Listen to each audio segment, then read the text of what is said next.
Pemirsa, Pasar Adat Legian, Jalan Sri Rama, Legian, Kuta, sore kemarin ludes terbakar. Tidak ada korban jiwa dalam peristiwa ini, namun kerugian materi diduga miliaran rupiah.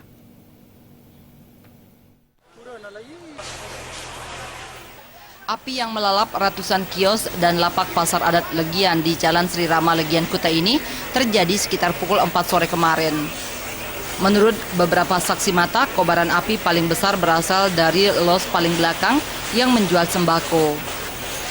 Kebakaran tersebut membuat para pedagang panik dan mencoba menyelamatkan barang dagangannya. Sedikitnya 10 mobil dinas pemadam kebakaran mencoba memadamkan api. Sekitar 2 jam kemudian api pun dapat dipadamkan.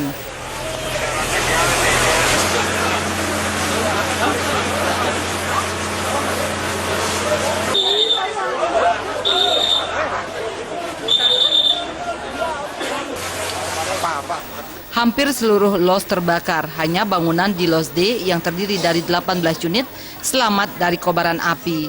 Kini pihak kepolisian masih menyelidiki secara intensif penyebab kebakaran. Raiswantara, Bali TV.